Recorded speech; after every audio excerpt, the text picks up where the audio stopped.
practices throughout the country, it's amazing to hear the same comment come up consistently. And it's the quote, "I had wonderful training in clinical psychology, but I never actually really received adequate training on how to run my practice. I have phenomenal clinical skills and clinical training in all aspects of the field of psychology that I'm most interested in, but none of my classes actually taught me how to run my practice in a successful way that would allow me to kind of monitor and track and make sure that I was doing all the components that were absolutely necessary to ensure my financial success. You know, I could fulfill a lot of my wildest dreams in terms of pursuing the clinical psychology components that were that I was most interested in pursuing, but how to do it to a point where I could really achieve financial success as well. And so that's what this is really dedicated to, is how to essentially establish a number of chapters and a number of series where we'll really go through a little bit of a course, you know, in terms of what it is to ensure practice success. So my background is 10 years as an administrator at the Evidence-Based Treatment Centers of Seattle. It started as a 4-provider practice and scaled up to over 30 providers.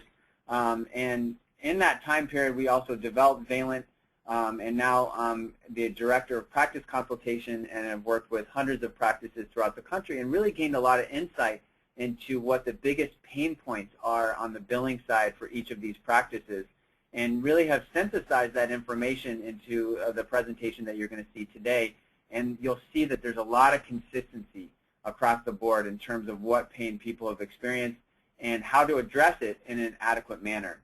I also got my MBA from the University of Washington School of Business during the time period that I was working as an administrator, and took all of my classes in the Health Administration program at the UW School of Medicine to really emphasize what are hospital systems doing, what are private practices, what are group practices doing to really streamline processes across the board from a billing and practice management perspective. So we're going to start off with a little survey question that Louisa is going to send out. And so I want to have a little bit of insight in all the people that are listening right now of the question, how many of you right now find yourself thinking about how you're going to realistically make a living as a mental health professional? And so we'll just take a second to get an answer to those survey questions, and then we'll join back in just a moment. Thanks, Micah. So you'll see on the right-hand side, for GoToWebinar, you can answer any questions that we've asked in the question poll. So please ask any questions that you may have for Micah, and we'll make sure that we get to them either in this webinar or immediately after. Thank you.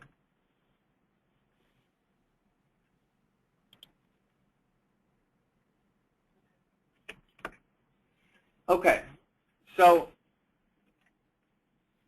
what's clear is that what translates into the healthiest practice is when you have achieved the best billing practices. Obviously, you need to have good clinical quality of care and need to have successful marketing. We're going to go into that in other chapters.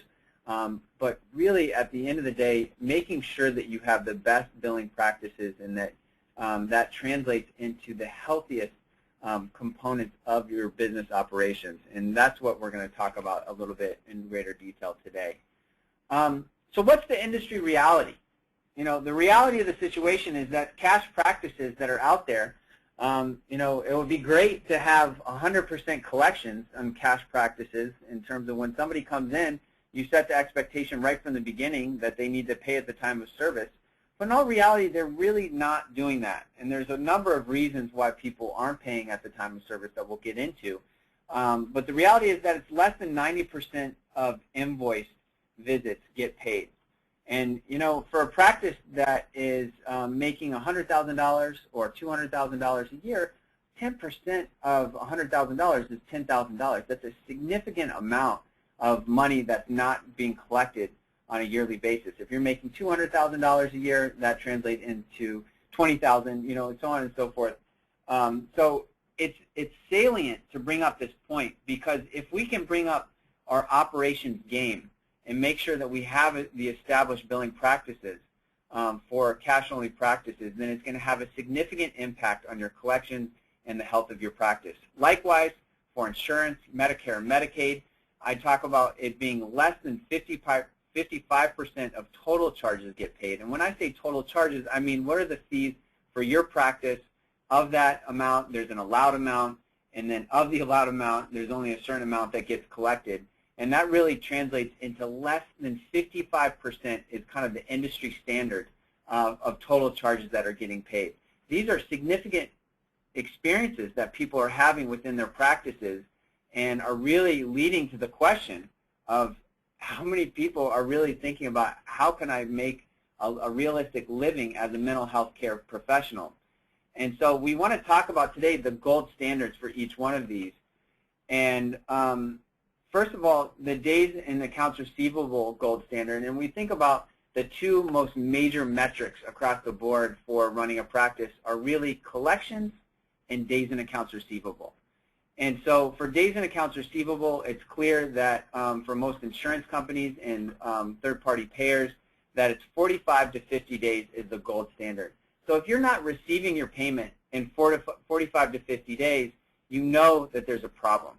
And you know that there's some action that your biller needs to take to improve this. There's some action that you need to take in terms of communicating with the insurance company, or there's some action that you personally need to take in terms of addressing why your days in accounts receivable is greater than 45 to 50 days.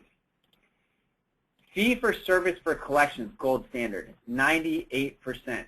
There should be no reason if your fee agreement and you're setting expectations right from the beginning with your patients that you've communicated all those requirements, there should be no reason why you should not be able to collect at least 98%, if not more, for practices that are fee-for-service and cash up front. For commercial insurance and CMS collections, the percentage gold standard is 66% of total amount charged and 90% of allowed amounts. So again, asking yourself, am I doing this consistently on a monthly or a weekly, monthly, quarterly, yearly basis? And what do I need to do to adjust my internal processes to make sure that I'm adhering to these gold standards? And this is across the board in terms of talking to billing companies, to talking to large group practices, to talking to small practices. These are the standards that are kind of set that you've kind of really been able to identify and monitor if you need to change your approach if you're not hitting to these gold standards. So what are we going to talk about today? If we zoom out a little bit is, what are the billing strategies to accomplish those gold standards, and 7 tips for best practices in billing for accomplishing it. And then that'll dovetail with a 15-minute question and answer where we'll be able to lean in a little bit more into the specific questions that people have. So billing strategies. For cash-only, insurance, Medicare, Medicaid, in-house versus outsourcing, and clearinghouse versus direct billing. Obviously, the population, the audience that's listening to this webinar, different topics are going to be salient to different audiences, so we're going to kind of rifle through them and be able to zero in on different questions that people have questions and answers to at the end of the webinar today. So what's the advantage for cash-only? How do you decide between going cash-only and having an insurance base? First of all, cash only, the biggest advantage is money. You have the opportunity to collect 90 to 98% of all money coming in. The biggest disadvantage is that not everybody can afford to pay cash only. And obviously, there's several questions that you'll have to ask yourself when you're going through that process of trying to figure out, can I in my market, feasibly charge cash only, or do I need to contract with insurance companies? So are you providing a service in your area that others aren't providing? One of the biggest questions are you a specialized provider? Is there some kind of specialty service that you're providing that the rest of your zip code, the rest of your town, the rest of your region isn't providing, to the point where it's very prudent for you to think about having a fee-for-service area and making sure that you're able to roll that out. What is the demand for your service? I think the proof is really in the pudding if you have a high demand for your services. then it's very clear that there would be a significant benefit for people coming in and seeking services with you if and paying cash only if the demand is that high. And those numbers really speak for themselves. The other component is to understand what the insurance companies are paying, and this is a decision that you can kind of make based upon how much you should charge for a fee-for-service industry, and we'll be coming back to that a little bit later in terms of understanding, okay, if I am fee-for-service, then how much should I charge? And we have a little bit of an equation to help you kind of figure out that information and also publications that are available to you to make those decisions.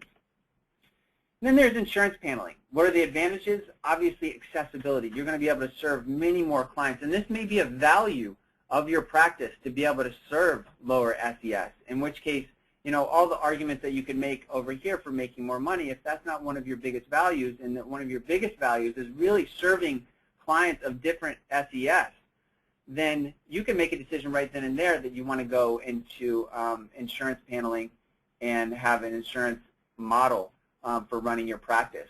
The other benefits is obviously the referral source. So if you're a new clinician in town, you can rapidly grow your patient population and be able to get a lot of referrals directly from that insurance company right from the beginning, because they will essentially market your services. One factor to think about also in whether you should do insurance is whether you're a small town or rural area.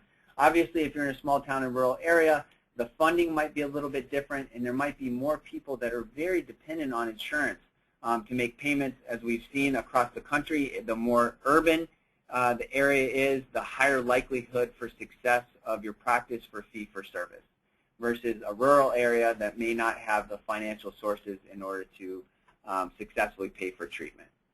And then there's this component of create a defense for inflexibility. And this comes into play with group practices. And what we see with our group practices is oftentimes people who are complaining about different components of why you're charging what you're charging, and concerned about why and complain about different fees and what the services are. You can essentially say that I have no flexibility on this, and that you are abiding by your contract with your insurance company. So it actually takes the tension away from the conversation with the client and kind of puts it on the contract that is kind of inflexible between you and that third-party payer. Disadvantages: the credentialing process is long. This is not a simple process. It will take a lot of time. It will take a lot of detail-oriented work to make sure that the credentialing that you're doing is you're crossing all of your T's and dotting all of your I's, and it's going to result in a lower reimbursement rate. And it's very inflexible. So there's a double-sided coin of that inflexibility, is that if throughout the year you realize that everybody else in your market is increasing their fees, and you would like to adjust your fees, then you're not going to be able to do that because you have a contract with your insurance company. You can't have a sliding scale if somebody comes in because your contract with your insurance company would prevent that. And then the other piece is time. Obviously, if you're a fee-for-service practice, you're able to create the charge and post the payment, and then you're done. For insurance, you're going to have to send the claims out. You're going to have to follow up on the claims. The insurance company is going to hold on to your money longer than you're going to want them to. You're going to have to send them reports. There's a lot of steps that are going to go into making sure that you're paid in a timely manner, and that is not going to be without time-intensive labor on your end. So how do you make the decision about whether you should have a biller come in-house to provide billing services, or whether you should outsource your billing? And for me, this is a pretty simple equation. If you have a skill set for you as a provider that it energizes you to do that kind of work, and that you're very detail-oriented, and that you approach your billing with ease, then it's obviously more accessible for you to do your own billing rather than bringing a biller in-house or outsourcing your billing. And you may not even need to just, evaluate these two options. But if it's clear that the amount of time that it takes you to do your billing per day, per week, per month, per year translates into hours of lost productivity where you could clearly make more money per year than the cost of hiring somebody to do your billing, then the equation in my mind is very clear that it should be data-driven based upon the number of hours. You can translate those number of hours into lost productivity per hour, and if that equation favors having a biller, then, and you would make more money per year, then it would be to your advantage to really explore bringing a biller in-house or outsourcing your billing. Now, to make the decision between bringing them in-house or outsourcing, we go to another level of equation, which essentially tries to get at how many hours is your outsourced biller spending on doing the work. And what would it mean if they're charging you 5 to 8% and your practice is growing? Then the equation ends up shifting at some point in time where you realize bringing somebody in-house would actually be less than the percentage that you're paying your billing company. So once in monitoring those numbers and really being careful about understanding those hours that the biller is spending, what the percentage is, outsourcing it versus bringing them in-house, will essentially give you your answer. So for a practice that is a one-provider practice, it may be more financially to their advantage to outsource their billing because of the fact that they're not scaling. But if they start scaling up and they add additional providers, then at a certain point it'll be clear that it's to the advantage of the practice to bring their billing in-house. And remember, medical billing is its own profession for a reason. There's a lot of details that go into it, and hiring somebody, if you are at all confused about the process, will have a significant return on investment and will allow you to potentially see more clients and make more money or have more time for friends and family to spend time with. So for those people who are processing claims and sending claims out, the next question is, for those people who are continuing to use paper, why should I pay for a clearinghouse? And the reality of the industry now is that everything is moving electronic. There's some payers that are out there that won't even accept paper claims. They'll actually be rejected if you try to send a paper claim in. And it's because healthcare is obviously trying to streamline the operations for sending claims and increase efficiency to the point where it lowers overall healthcare costs. And one of the biggest ways of accomplishing this is having electronic claims. So the other financial advantage to going electronic is that we've heard a lot of stories of people sending out their paper claims. And if they send out their paper claims and get a report back that a claim is denied 45 to 50 days later, only because they misentered the gender of the patient or the EDI number or so on and so forth. Electronic claims will allow you in real time, and I know that there's 2 payers out there that will do that currently, Aetna and United Health, through the clearinghouse, that will allow you in real time to get results from that clearinghouse. And when I say in real time, I mean within 10 minutes of submitting the claim, it'll allow you to see that there was any information that would potentially result in that claim getting denied, and you'd be able to adjust it in real time and resubmit. Most other payers will allow you to resubmit those claims and get reports not in real time, but within 24 hours. So either way, you're getting a report back from the clearinghouse that will allow you to see that information and prevent you from getting a denial 45 days later for a claim that you can correct within the first 24 hours. What does this translate into? This translates into getting paid faster.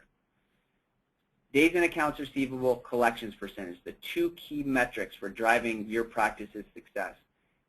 The accounts receivable component by using a clearinghouse will be addressed by using electronic claims. The other questions that it needs to address in terms of clearinghouse is, in determining which clearinghouse to use is what percentage of those claims are successfully identified, and making sure that you ask the question of what is the first pass rate for that clearinghouse. Is it 98% or greater? Does it have greater than 90,000 edits? What does 90,000 edits mean? It means how many times are each claim that is sent out reviewed to make sure that it has all the necessary information to successfully submit to the insurance payer. And then electronic modifications of claims. Does the clearinghouse that you're choosing have the ability, if the clearinghouse is identified that there's a claim that is missing information, can you in real time modify the claim and resubmit at no cost? That's a huge time saver and benefit to your days in accounts receivable being decreased. Okay, so best practices in billing, 7 tips. And we're going to go through these quickly in terms of really trying to address those 2 key metrics, days in accounts receivable and collections percentages, and what, from an operations perspective, do we need to have in order to accomplish those gold standards that we mentioned at the beginning. First of all, admin staff. How are you going to make the decision about whether you have admin staff? And again, it goes back to this opportunity cost of clinicians' time. If you are spending more time doing your scheduling and worrying about rescheduling and answering patients' questions about billing, how much could you pay an admin staff to come in if you're part-time, if you are a single provider? How much could you pay a part-time admin staff to come in to help do those things, and how much time would that save you? Even though you'd be paying them, how much time would it free you up to see more patients, be more productive, or spend more time with your friends and family? It's a simple equation. You're able to look at it, and it helps determine, you know, even though there's HR responsibilities implied by hiring somebody, it could have a significant impact on your annual revenue that's recognized at the end of the year. And there's 2 approaches to having admin staff. One is kind of a long-term office staff model where you hire somebody and you hope that they're going to stay with you for the entirety of your practice. And you're going to train them and make sure and trust them that they're going to have all the components that will lead to success within your practice, and they're always going to do what's in your best interest, and you don't have to double-check the billing reports and the deposit reports to make sure that they're doing the information. There always will be double checks that are available to you, but that's one model for hiring a long-term office staff person, a true marriage for the length of your practice. The other option, which is a different model, is having a short-term office staff model that is really connected to universities. Now, this is a model that we've seen to be successful throughout many practices throughout the country, and it's an idea of bringing them in, and because they're at a little bit lower level in terms of experience, you're able to hire them at a rate that's commensurate with their experience, and make sure that you're hiring somebody that is in line with psychology. So you can recruit from university psychology departments with people that are extremely passionate in working in psychology. As you guys all know, getting into graduate school in PhD in psychology, PsyD, master's level programs some are more difficult to get into than medical school. What does that mean? That means that there's a lot of highly energetic, very passionate psychology students from really great university programs that would love the opportunity to work in an admin setting where they would be able to get a lot of exposure to the clinical world in exchange for mentorship in terms of how to get into graduate school. And so we've seen a model of practices being able to have volunteers and interns, and obviously to be compliant with IRS has to always be more beneficial to the volunteer than it can be to the organization. It has to be more beneficial to the volunteer than it is to the organization. And then from the volunteers, they can move into administrative assistants and then become client services coordinators, or essentially intake coordinators that get exposure in terms of how to help patients seek services and learn the billing aspects, and are very savvy with IT components and everything else across the board. So this is another model that you could explore with in terms of short-term office staff. Of course, the con here is that there would be rollover, turnover in terms of every 2 to 3 years, but you would get a very highly motivated group along the way. So in terms of hiring admin staff, as Jim Collins wrote in the book Good to Great, you really got to get the right people on the bus. And the bus, you know, in terms of the people that you're hiring are in line with the values of the company. You don't want to hire anybody that is inconsistent with the values and the mission statement that you've clarified within your organization. And then from there, you'll get them on the right seat on the bus and make sure that it's a position that will sit well for the success of the organization. And then from there, if their values do align, you really want to do a good job in terms of understanding the quality of work that they're doing. You know, if they're in a position of working as your admin person, how well are they able to enter data? You know, being a front desk person is essentially doing data entry. And so I would have them do an exercise of essentially entering double data in a spreadsheet and see how accurate their data is on the spreadsheet to see if there's any discrepancies and how quickly they're able to do that as well. Obviously, the quality of verbal and written communication, making sure that they are able to communicate in a professional manner to the population that you're serving. Interpersonal effectiveness, you know, what it means to really be in a non-judgmental zone and knowing that they know how to relate to the patients that are seeking services and that they approach it with the utmost sensitivity, and really learning how to be proactive, not reactive. Anticipating what clients are going to need, anticipating what providers are going to need, and having the foresight to know how to elevate the business across the board rather than put it in a financial bind or put it in an operational bind.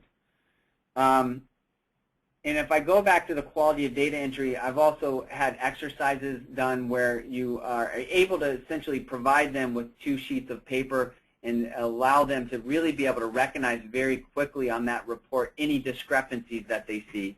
Because obviously on the billing side, they're going to be receiving a lot of reports, a lot of EOBs, a lot of one-offs in terms of and working with the insurance companies to do out-of-network reimbursement potentially, single case agreements, and them being able to identify discrepancies in reports is an important quality that you want to make sure that they have. So how do we ensure that these best practices are rolled out in a timely manner within your practice, and how do we prevent downstream errors from happening in situations with clients that may result in them being upset with the operational functionalities of your practice? And I think that the most important component is having set expectations right from the beginning.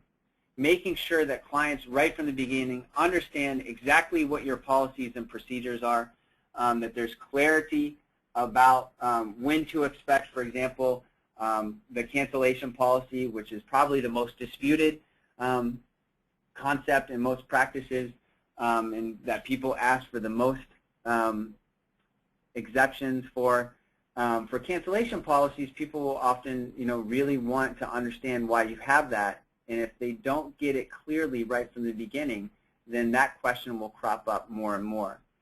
Phone calls, that they're not going to be reimbursed by the insurance companies, making sure that they're clear about that. So when you do have a phone call with them, that the charge that then falls under patient responsibility is not surprising to them when they get their statement.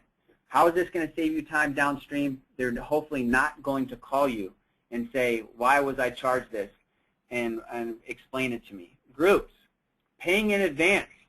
It's a tuition, usually groups. The group is going to happen regardless of whether your patient is coming to that group or not. So if they don't show up, there's no cancellation policy for a group usually.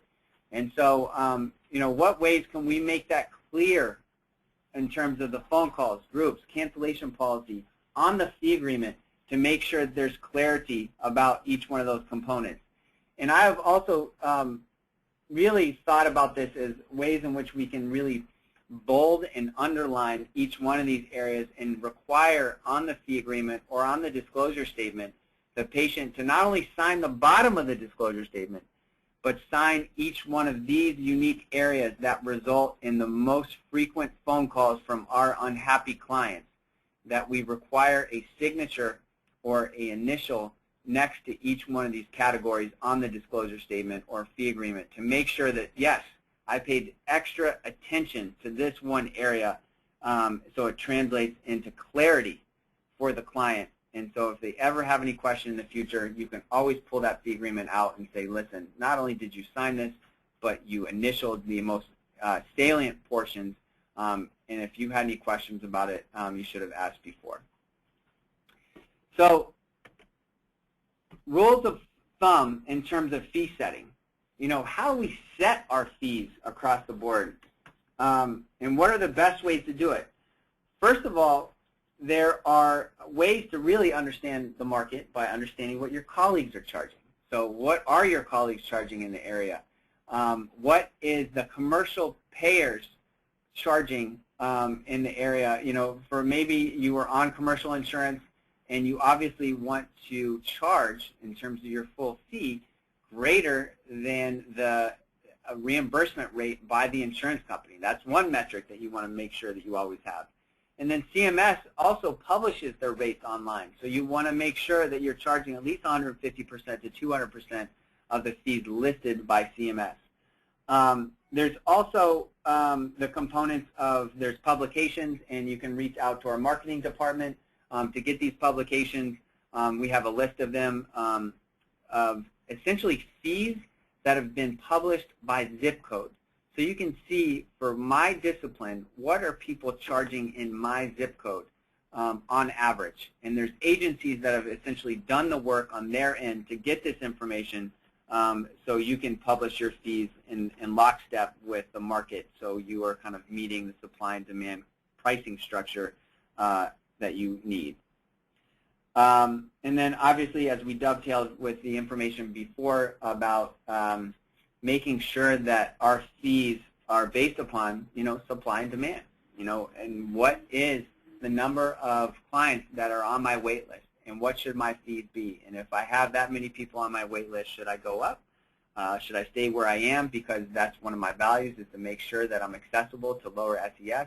You know, these are all questions that you can navigate through to come up with a comprehensive and informed answer for your practice.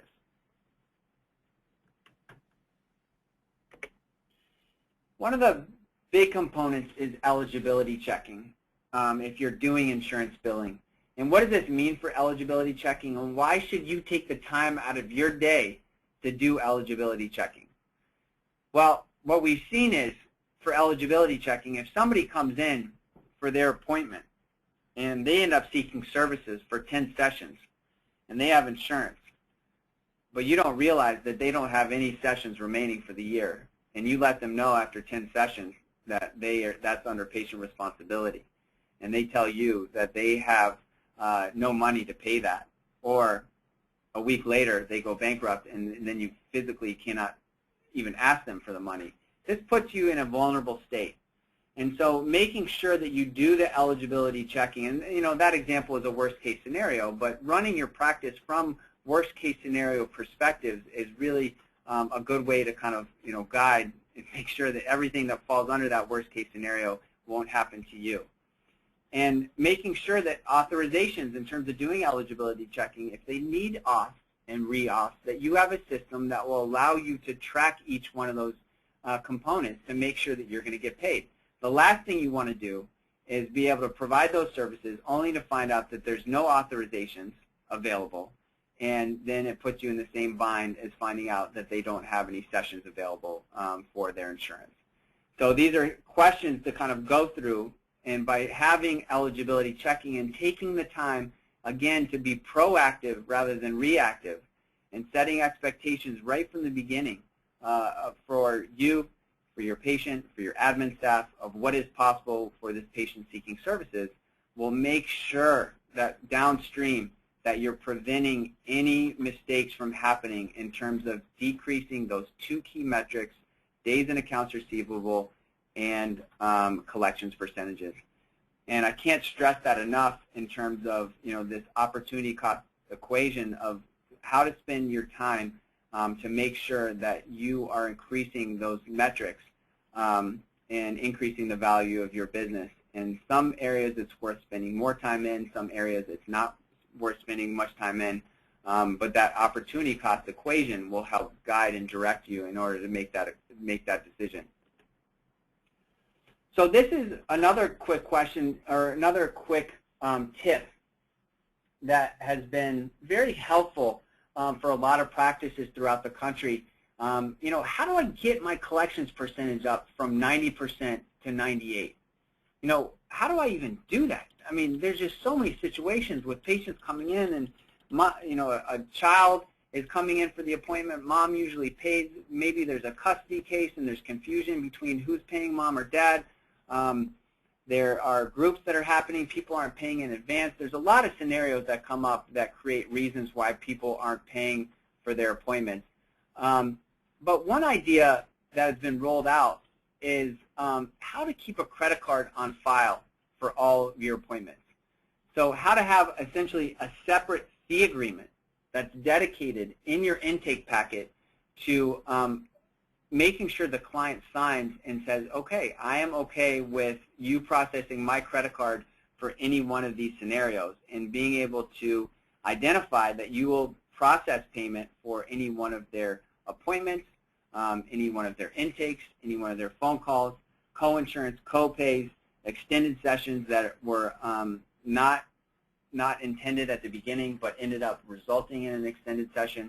For any scenario that results in that, if you present that information to a client in a very matter-of-fact way during the intake, and you say, at our practice, in order to seek services with us, we need to put a credit card on file. That's the way that we do business here, is that, and you'll see that in the intake packet, so please be sure to fill that out.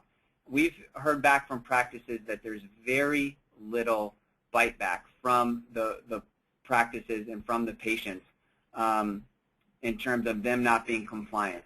As long as you're presenting it in a very matter-of-fact way that your practice runs and operates in this way, then the people seeking services usually comply with it. And so putting that credit card on file and making sure, again, that there's a separate fee agreement specifically for that credit card fee agreement to make sure that there's clarity about what is possible. So we've got a lot of questions about what should be the rhythm and cadence for how to accomplish this gold standard of 45 to 50 days in accounts receivable for insurance payment, and 90% in collected amounts for all the allowable amounts from the insurance company, and how to make sure that I'm collecting 97 and 98% in all collectibles for my cash-only practice. And so I've kind of broken this down into daily, weekly, monthly. And so getting into a rhythm and getting into a cadence of each one of these has been mission critical in order to accomplish each one of those gold standards. So for the clearinghouse, daily, you want to be able to submit your charges. And why do you want to do that daily or weekly, or sorry, daily for group practices as well as solo practices? Because you want to get the charge out as soon as possible. The sooner that you get the charge out, the quicker you get paid, regardless of whether you're a group practice or a solo practice. If that's something that's important for you to make sure that you are collecting on your money as soon as you are possibly able to collect, then you want to send out your claims as quickly as possible. If that's something that's not as important, obviously you can make a decision at that point in time to maybe send your claims out weekly. Anytime the patient is coming in, best practices of making sure that you're copying the insurance card, that you have clarity in terms of what the numbers are so you can do those benefit checks. The benefit checks will help make sure that, as I mentioned before, that you're collecting all the information that is necessary to understand how many sessions that patient is able to see you for. And if you need to negotiate with the insurance company, then you'll have a lot of information in advance to make sure that you are taking those necessary proactive steps to negotiate with the insurance company for re-auth or for extending their allowed visits for the year.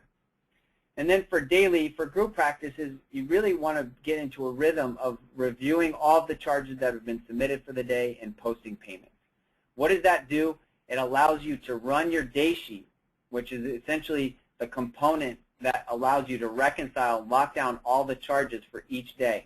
What happens if you don't do this daily for group practices, if you do this weekly and you have a mistake on Monday and you're running your day sheet and posting payments the following Monday, that means you have to look through 5 days of transactions for a large group practice to find out exactly where the error was. By reconciling daily, it allows you to keep track of that information, make sure that there's clarity in terms of where the mistake occurred, and simplifies the amount of time that you have to commit to discovering where the errors are when you're posting payments and creating the charges. Weekly, I look at making sure, that there's insight into what your balances are.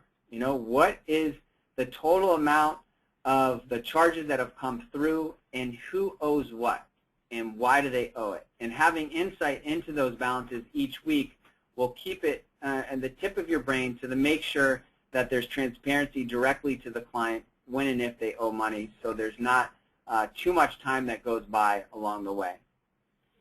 For accounts receivable and collections percentages, this goes hand in hand. We want to make sure that we're looking at this information weekly. Set a day, Thursday, Friday, at this time. I'm going to set aside 45 minutes, 30 minutes to look at these metrics to make sure that I have a clear understanding of what my days in accounts receivable are and what my balances are. Making sure that you're using a software system that will allow you to get insight into that information with a click of a button, so you don't have to spend a lot of time calculating that information, but will allow you to retrieve it quickly, make sense of it, digest it, and then know what steps you need to take and what actions you need to take in order to solve the problem to help accomplish that gold standard. And then for weekly, for solo practices, it's okay. I think for the most part we see a lot of people posting payments and running day sheets on a weekly basis rather than daily. And obviously the gravity of doing it for solo practice isn't as severe as it is for group practices who have so many posting of payments across the board. And then finally, for monthly, making sure that you're sending out statements and looking at the denial reports, looking at the partial payment reports. Those are the first things to look at monthly to make sure that you have contacted the insurance company and made sure that for your denial reports or your denial claims and your partial claim payments that there is an explanation that you will accept from your insurance company on why there was a denial or partial payment, because oftentimes, as we know, they make mistakes. And looking at your claims and which ones are greater than 45 days at a monthly level, so you know to contact the insurance company and say, hey, you guys are out of compliance with your contract with me and need to make sure that you're paying this in a timely manner. And then all of a sudden they say, oh, okay, yeah, I totally forgot, need to pay that, absolutely. And making sure, obviously, that you have an EMR that will help accomplish that. So that's chapter 1 in terms of some of the best billing practices that we've kind of acquired and that I've acquired over my last 10 years and working in conjunction with Evidence-Based Treatment Centers of Seattle and working with hundreds of practices throughout the country in terms of kind of tying together the most common pain points that they've experienced and how to establish it across the board. Okay, fantastic. Thank you so much, Micah. And please know that we have an active conversation going on our Twitter feed right now. Tweet us at Valent and hashtag Micah and the team here at Optimized Billing, and we will be getting back to you as soon as possible. And let's just hop straight into some questions here. We've got a number here for Micah. One is, if I'm submitting claims electronically and I don't get a response from the insurer, how do I tell if it's a problem with the clearinghouse or with the insurance company? Yeah.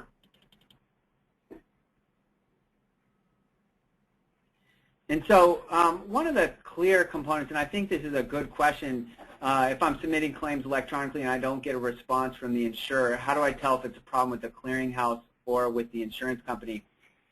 This is a component of working with your clearinghouse that you want to get validation reports from your clearinghouse to make sure that the claim has successfully been submitted to your insurance company. So I look at this as two categories. There's for claim submission. The first category is how to get a good, clean claim successfully received to your insurance company. The next step is how to actually get your money from your insurance company. So your question in terms of making sure that you have clarity, you want to pick a clearinghouse that will give you a solid report identifying that, yes, we have received the claim, it's been submitted to the insurance company, and it was clean. As soon as you get that information from your clearinghouse, and each clearinghouse should have a solid report identifying that information, then you can take step one off your radar, right? So you know the claim went through. You're not worried or paranoid about that claim anymore because of the fact that it has been successfully received by the insurance company. That's what a clearinghouse's responsibility is, to make sure that it gets to the insurance company and that they have a report for you that provides you with that information. The next step is, okay, the insurance company, I received confirmation from my clearinghouse. When am I going to get paid by the insurance company? And how am I going to make sure that I get paid? And that's where your days and accounts receivable reports come from, whichever software solution you're using to make sure that you're getting paid in a timely manner. Great, thank you, Micah. Here's the second question. If I post payments using an ERA, how do I document that activity on paper if the insurer doesn't send me a paper EOB? And so this is an interesting question in terms of electronic remittance device. And for folks who are listening about electronic remittance device, this has been a process that has definitely increased the amount of time requiring that billers require in order to post payments, because they're able to essentially streamline with a click of a button. For example, when our billers were doing posting payments of $8,000 from Regions, for example, and it would take them 4 hours to post all the payments, electronic remittance device will allow you to do that payment posting in 15 to 30 minutes. So it's definitely streamlined the way that people are able to post payments. But in terms of the question of how do I document that activity on paper if the insurer doesn't send me a paper EOB, is that we would recommend printing that information out, and that you have a tool within your electronic medical record that will allow you to print it out directly from the ERA application within your EMR. Thank you, Micah. And here's another question here. Can I input insurance companies in one big group or separately? For example, do I need a separate input for Blue Cross and for Blue Shield? Or must they lump all insurance groups together?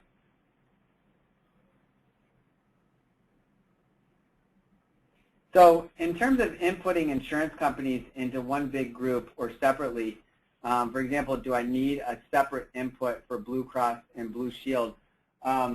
This is, will vary based upon, each entity that you're working with. And so for this component specifically, there is a way that you can lump them together, and there are some entities that will want them to be separated, so it kind of depends on a case-by-case scenario. And you want to find an EMR that will accommodate you in either scenario.